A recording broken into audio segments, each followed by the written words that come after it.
Dr. Mrs. Pushparaja, and I was a junior doctor when the 83 riots happened, and I was working in Colombo General Hospital in the neurosurgical unit.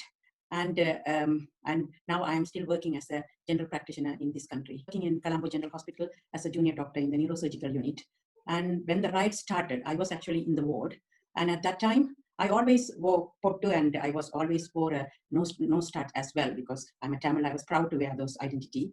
And we heard all the porters and the hospital workers started attacking the Tamil doctors, particularly the consultants, and they were burning their cars, and they were attacking the doctors. So I was in the ward, and I didn't know what to do, because I don't know where to go, what to do. I was in a very critical stage, because I don't know how to get out of the hospital and which way to go. But luckily, I mean, my consultant, he was a Sinhalese, but he was a very kind and consultant. He told me, what are you doing here, and why are you not taking your identity? Because you know these people are, the mobs are really attacking the Tamil doctors. So very reluctantly, I had to take my pottu and my nose rings off. And then he told me, go back, go to the hospital, the back entrance, and stay in the path lab. There was another Tamil doctor who was working with me as well. So he told both of us to go to the back door of the hospital and stay in one place, and he will come and pick us up. And he said, you have to come to our house. You cannot go anywhere. So he was really a kind consultant. So we just left the hospital with him, and we stayed in his house. So we didn't have clothes, because I was in the Barnes place. There's a doctor's quarters, so I couldn't go there. So he went to his place. He was so kind. He gave clothes for us to change, his wife, and then they gave food, and they actually looked after us for us 3 days there. So while we were staying there, I witnessed, the mobs were coming with the voters list, and the next door of the consultant house was one of the former army officer who was a Tamil, but still they came to loot the house. So my consultants asked us to go and hide in the attic. He was really scared whether they will come to his house as well. And these people went and really hammering the house and started. So he went out and said, why you all are doing? Because this man has worked for our country, and he didn't do anything wrong. He said, you capitalists, you talk like this, but this is our country, not their country. So we were so scared. We were sitting in the attic, so we couldn't come down. And so the next day, because my husband went to the Pilliyar Koil camp, and he said, I think, and I didn't want to trouble my consultant as well, who was very kind. So I said, I will go back to my quarters. So what happened was, while I was in my consultant's house, my room was actually, one of the Sinhalese doctor told the Colombo medical chief doctor that I was having some, I don't know, some ammunition or something in my room. So my room has to be checked. So they also believed, and they came and checked my room. And then I heard that news that my room was, so I didn't want to go back. And my consultant said, you are not going there. But he was still offering to stay in his house. But I said, no, I really want to go and stay with my people in the camp, the refugee camp. So 3 days in that camp, we didn't have any toilet facilities, because it is a temple, basically. So many thousands of people there, but kindly there are banks and other people were providing food. And some of us were working as refugee doctors to look after because there was a lot of diarrhea, outbreaks of diarrhea and infection and things. And my experience in the 83 riots there were kind people, Sinhalese people. And one of the Sinhalese nurses who worked in my unit, she was living opposite that temple. And she actually gave me permission to go and in the morning to have a bath and use the toilet. Otherwise, I don't know how I would have survived there. And then from there, we were sent back to Jaffna in a, that Sea Devi ship. So that's how we ended up, we went back to Jaffna. It was portrayed as like a spontaneous, but it was very well organized one. Because 1977, when I was in the university also, there was a riots at that time, but that year we were sent back to Jaffna in a protected, guarded bus back to Jaffna. So every time when this happened, how do they know where the Tamil people are living? Because they have got the voters list, and the politicians must have supported, and all these forces, when these things happen, they never protected us. They were just standing and watching what's happening. They allowed the houses to be burned, people to be burned. They just witnessed, they were just watching. So if it is not, it's a spontaneous one, the government should have stopped. This is like in your own country, and they were just let things to happen so that they can wipe out us from that country. That's the way I felt. Lanka, so-called Sri Lanka, belongs to us and them. But we were treated as refugee in my own country. I was in the refugee camp. So I felt, what is this in this country? These politicians are not even recognizing us. We are the citizens of the country. We were we never, I mean, now to see all my batchmates in Sri Lanka, they are consultants, they are doing well. We were refused because of this. I was scared when I was staying in that camp, whether we will be killed also, because we saw so many places people were burnt. And so I thought this might be my last chance to live. So we didn't know that. And I felt so sad, because in my own country, I was treated as a refugee and sent in a cargo ship back in Sri Lanka like a refugee. So I felt this is not the country where the Tamils have any security or any self-respect to live in that country. So that is the reason I left the country in 1984.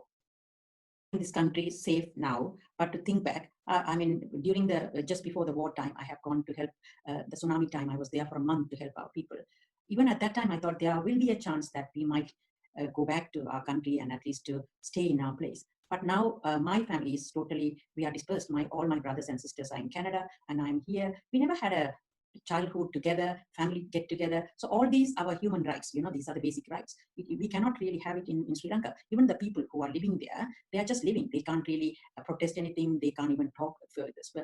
Freedom of speech is not there. So what I feel, I mean, 83, because the riots happened, we saw, but even still that is continuing. Even in fact, that is worse now, because our population has reduced, our rights have taken away from us, and the colonization is happening so drastically. I mean, it is happening like every day. Like, so I get very angry to think about 83 riots. I think, how can these politicians can treat us like this? We are also same equal rights as them, but we were refused. It is very sad. Yeah. And to see my colleagues who are really doing well in Sri Lanka, we can't even go back to our country. We can't even go back and sort of live the way we want to live there. It is really sad. At the moment, the people who are living in Sri Lanka, Tamils, they have no freedom of speech, or they have no power to speak for themselves. Only people, the diaspora like us and the UN and the foreign countries, only can put pressure on our Sri Lanka, so that at least we will have some rights to live in that country. Because who is stopping this colonization? Who is stopping? They are building the Buddhist vihara all over Sri Lanka. But can we put any Hindu temple in one of their places? No, we can't. But they have the right anywhere they want, they can do. Even I will blame our politicians there. They are also not doing much for our people, because they are also siding with the government, and our people don't have anybody to go and complain or get any help. So we have got a huge responsibility to actually do something for them, to put pressure to UN and to put pressure on our government to do something. Since the people don't have any freedom there, they don't have any power there, and the colonization is at the rate is happening. So people are losing their land, and people are really hoping that we will do something for them. But they can live in that country because they don't have any other means to go anywhere else like us. But they are just living, just eating and living. But that's not the life. They don't have any freedom. They don't have any safety to stay in that country. Because we are Tamils, we have refused our freedom. We have refused our rights. And we are treated as a second-class citizens now. Because can any Tamil can become a president of the country? No, we can't. Only Sinhala Buddhists can become a president of the country. So you can see how much they have the hatred towards us. In any other country, in England, anybody can become a president, prime minister. But in Sri Lanka, only you have to be a Sinhala Buddhist person is the only one can become a president of the country. And with the Gotabaya Rajapaksa's family, I think the other one killed our innocent people in our war. What hope we have? It's very bleak. It's very worrying. Though we have got all the facilities here and we are having sort of normal life, it is not a normal life. I like to go and see my own place, stay there and spend a bit more time. I mean, I haven't been to the country last 11 or 12 years. Hello, my name is Chinnathambi Jeevaraja. I was born on the 24th of December, 1939. I was a part of the Ceylon Mercantile, Industrial and General Workers' Union. My life began as a union member. Whilst working in the union, I have participated in several protests.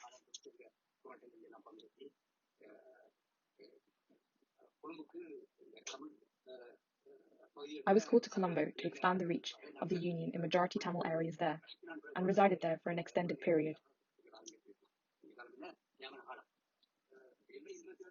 On the 27th and 28th, for up to 8 days after the riots had taken place, the government had made no attempts to stop them.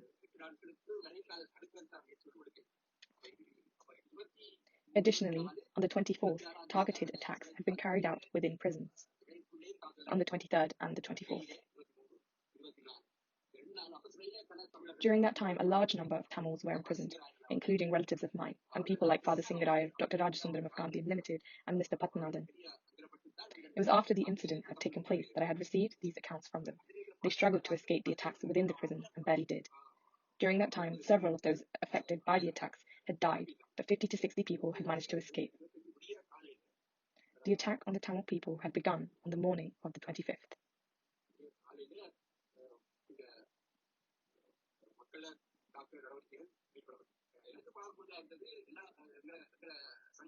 From the rooftop of our union's building, I was able to witness the fires through the night.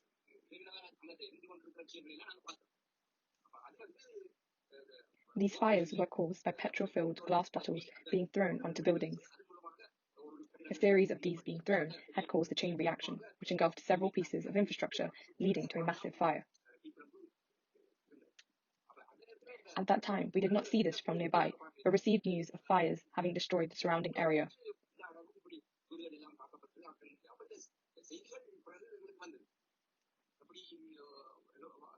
Additionally, individuals and vehicles were halted, killed, and so on. The president had done nothing about the events. It was only after a week or so he did comment, but even then his whereabouts were unclear. I can clearly see that these riots were premeditated. Before the riots, I have witnessed other incidents. Individuals had approached houses with lists inquiring about the details of people within the household. This had also occurred to me. They claimed that they required details for a football event or something along the lines of that. This seemed wary to me, therefore I declined answering their questions, saying it was not necessary and I did not want to partake. According to me, I can clearly see that the riots were well planned prior to their occurrence.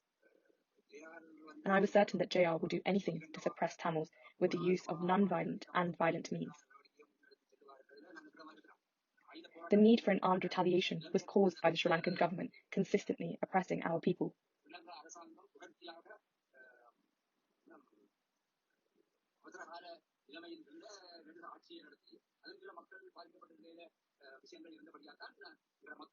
Before this event, several of a similar nature had occurred as well.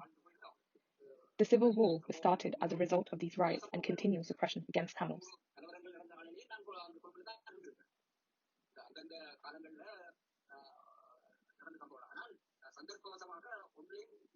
I have not been directly affected by these events, but if I had, then the chances of my survival would have been minimal. My name is Anton Pushparaja.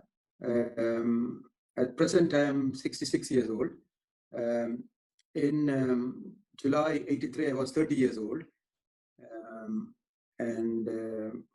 What else? And I was a bank official in International Bank head office in Colombo. I was working in the head office on Queen Street, just beside to the President J. Wardner's residence. I was 30 years old. I think the trouble started in Jaffna, I think on the 23rd of July. So we were in Colombo. I think 13 armies were killed. And on the 24th, while we were visiting a friend's house in the evening, we came to know the Sinhalese mobs were burning the Tamil, the buses belongs to KG Industries. That's about, it was about 10:30 in the night. So we were watching a movie. So we have to leave the place, and I came home to Tehivala, where my house was. It was not my own house. I was boarded in a room, 25 Albert Place in Tehivala, in Colombo. So the night went off like that. In the morning, around 5 o'clock, somebody threw petrol bomb in front of my room, because my room was the first room in the house, and it started burning. So myself and with the help of the owner of the house, we put out the fire. Then later I came to the bank, to office, and in the afternoon we could see the fire started in central London, in the port area. When we were told one of the bank buildings were on fire, not our bank, another bank building. And I got a message from my house that the mob came back again, and they set fire to the house, and they looted of the belongings from there. So I was so around 1 o'clock, the bank decided because the riot started in most of central Colombo. So the bank decided to close the office and send the staff home. So I decided I can't get back home because of what has happened in the morning and the afternoon. So I decided to go to my wife's place in Barnes Place. So I started walking through the Lake House road, where the Lake House, where one of the press. But on the halfway through, I found out they were checking the identity of the people who were passing that way. So I, knowing that being a Tamil, if they check my identity, then I will get caught. So I slowly returned to the bank, and I took another route to Barnes Place, that is through Dali Road. I thought I could go through that way. And there also, I found that they were checking the identity of the people, and I saw the vehicles were stopped and they were hitting the Tamil people, pulling out them from the car, and they were hammering them. So again, I thought this is not prudent to continue. So I came back to the bank and I rang the personal manager, Mr. Vanisegaram, and I told him that this is what's happening, then I am unable to get back home. I would like to stay in the bank overnight. And he said he gave me permission to stay there because there were security guards, and he asked me to tell them that he gave permission for me to stay there. So I stayed in the bank that night. So during this ordeal, when I was walking on the road, I saw when these attacks were happening, the police were just staying there and they were not taking any action to stop the Tamils being beaten. So that's what I have observed.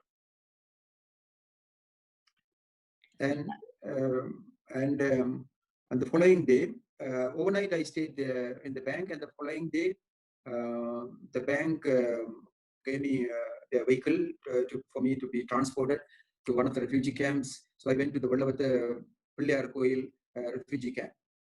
So so this happened on the 25th, Monday, 25th of July, 1983. So that evening, so the security guards, they got me the food parcel also for me to have the dinner.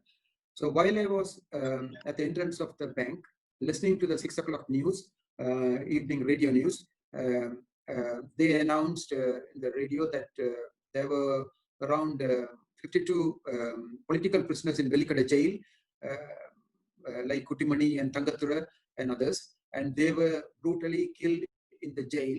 And I saw the army who were on that road. They were laughing and they were dancing when they heard this news. So this is later I came to know the prison officials gave the keys of the Tamil inmates to the Sinhalese inmates to open the prison gates and to kill them. So this was happened on the 25th in Velikada jail. In my opinion, it was an organized attack against the Tamil people, because the reason why is they came most of the places. These rioters came with the voters list. So they knew the roads where the Tamils live, the premises. So they came, they left the Sinhalese houses, they came to the Tamil houses. So this was an organized thing. This was not a spontaneous thing as a result of the armies were killed in Jaffna. Because this is not only in 1983, as you know, this the pogrom against the Tamil people was going on for a long time, even before the independence in 1948. The pogrom against the Tamils was started. As you know, in 1981, the Jaffna library was burnt. So they wanted to erase the identity of the Tamils. So this is not a spontaneous reaction, or this is a pre-planned, premeditated one. This is very sad, because what was happening in Sri Lanka, because as you know, the Tamils had their kingdom in the north and the Sinhalese in the south, and the British should have allowed the Tamils to live in the north and east, the traditional homeland. As you know, 1833, when the Lord Salisbury said the north and east were the traditional homelands. But later on, the Sinhalese started acquiring the Tamils. Really, we lost our homeland. in my opinion. The mindset of the Sinhalese government, the successive governments, there was no change because from my memory, from the 1960s onwards, the successive Sinhalese governments, they were promised to settle the Tamil issues, but one after the other, when one government wanted to settle, other opposition Sinhalese governments went against it, and this was the whole story. And I personally think the future is very bleak for the Tamils in Sri Lanka. I don't think any Sinhalese politician is willing to solve this problem. During the last 30 years war, the Sinhalese were unable to grab the Tamils land because the war stopped it. But now, at an accelerated pace, as you know, from 2009, the Tamils lands are being systematically colonized by the Sinhalese people, and all the Tamils, the north and east, they are building Buddhist temples, and surrounding it, they are settling with Sinhalese people. So my personal opinion is the situation for the Tamils who are living there is very bleak. So I think the people back at home, as well as the diaspora Tamils, must take immediate action with the international community's help to redress this and to get justice for the Tamils who are living in the north and east of Sri Lanka. Yeah, as I mentioned, the future is future for the Sri Lankan Tamils. There's no hope there. As in 1976, Mr. S.J.B. Chelvanayagam, the Federal Party chief mentioned at the time, there is no hope, and that's what in the 76 Patakota conference he said. He declared Tamil must have their own state. Otherwise, there is no hope, because from the independence from 1948 until 1976, he fought very hard, non-violent struggle, but all the non-violence, his actions were met with military, brutal military response by the Sri Lankan state. So that's what he declared. The Tamils must have their own state, and in 1977 he died in April 77. So I have no hope there, as I mentioned, that international community must intervene. We have to bring it to their attention that this violence happening in Sri Lanka against the Tamil people is an intent one. It is a genocide from the beginning. It is not an ordinary thing. It is a genocide. It is an intent by the successive Sinhalese governments to eliminate the Tamils and make the country Sri Lanka a Buddhist country, Sinhalese Buddhist country. There is nothing else. So we must get the help from the international community, especially from Britain, because they were our last colonial masters, to get us a political solution for the Tamil people in the north and east. My name is Nathan. I was living in Wellerwood at the time. On that day, I remember it was around the 25th, at around 10 o'clock or so, a Buddhist monk came down our road. He was followed down the road by about 25 to 30 thugs who was wielding knives and batons. They were attacking all the houses one by one as the people ran. About 30 to 40 of us ran until we got to a Sinhalese person's house to seek refuge. The Sinhalese man was threatened by these thugs when they found out that we were there sheltering. They said they were going to break in and beat us. The Sinhalese man saved us and continued to give us shelter. Around 5 o'clock in the afternoon, he finally called for the police to take us, the 30 to 40 people, to Ramakrishna Mission Center. We spent the night at the Ramakrishna Mission Center. There were about 500 to 1,000 of us at the Ramakrishna Mission Center, and we were all transferred in big army trucks to the Colombo Hindu College. I stayed there for about a month and then travelled on to Jaffna. The first day of the riots, I thought I was going to die.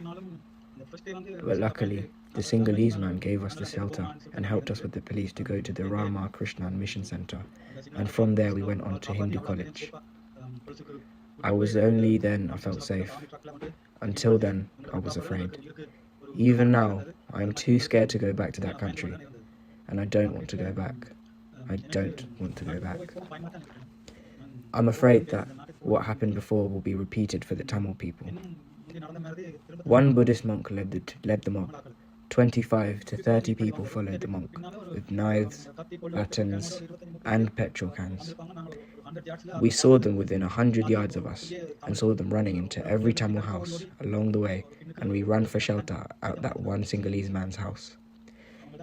The Sinhalese man saved us, called the police, and sent us safely to the camp. Even now when I think about this, it is painful, it's shocking, and it gives me anxiety. I saw about 100 injured people at the Hindu college. They had broken legs, arms, like people in an A&E hospital. This all occurred, and it's now been 37 years since the event. In my view, there is no safety for Tamils. That's what I would say. In the future, I wish for a political solution for the safety of our Tamil people.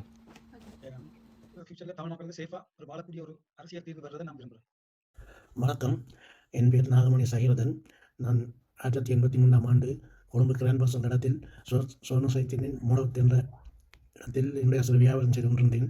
அப்பொழுது 1983 ஆண்டு Greetings, my name is Nagamani Sahiravan. In 1983, on July the 22nd, I was at Grand Pass at my business establishment, my workplace. I had a call from my uncle who lived in Cotton, Chennai at the time. He insisted that I left my business to come to his house immediately because he had heard there were problems and he suspected that there would be some unrest. I asked my colleague to come with me, but he refused. So I went on my own to my uncle's house at around 6 p.m. Around 2 a.m. in the morning, someone knocked on the door of my uncle's house and I opened it, finding my colleague standing there. He was bleeding through his nose and his whole face was swollen. I asked for the details. He said there had been a great tragedy at Grand Pass. 2 people, Singo and Kodiyeri, had broken through the back door of our workplace with knives and a sword, asking for me. My colleague told me that because I had escaped in time, I had been spared the pain, but they'd attacked my work colleague instead. We stayed where we were in fear, not knowing what was going to happen next. On the 23rd, a few more thugs came to attack us, but a few Sinhalese people, especially 2 men called Dedasan and Charlie, stopped the thugs from attacking us and managed to chase them away. They saved us. Because of these men, many Tamil people were saved from the attacks. Despite all this, we were still so afraid and worried. However, because my landlord was Sinhalese, my house, my business was spared. This was fortunate because I knew I couldn't have done anything about it otherwise. Someone I knew called Kurdi Sami was burnt to death while he was in his own house. I went and saw the house afterwards. The house was burnt inside out, all his belongings were destroyed and the remnants were strewed outside. It looked like a planned attack. Many attacks happened during this time in Colombo and the surrounding area. We were extremely worried and anxious, as we didn't know what was going to happen next. But nothing more occurred immediately afterwards. After 37 years since all this, when I recall what happened, it still terrifies and overwhelms me. Even now, if I see fire or smoke, it makes me nervous and my mind becomes unsettled. During the 3 or 4 days of these attacks, we did not even see sunlight because of the smoke in the air from the burning buildings. The light could not penetrate the smoke. How many houses did I see burnt to the ground? I saw many houses burnt to the ground with my own eyes. Even now, if anyone shouts or I see heavy smoke, my whole body shakes and I become triggered. For the sakes of our Tamil people, I am hoping that the United Nations and the international community will find a solution for us. We will forever be grateful and thankful to them for that. For all time, we will give thanks and blessing for this. Thank you.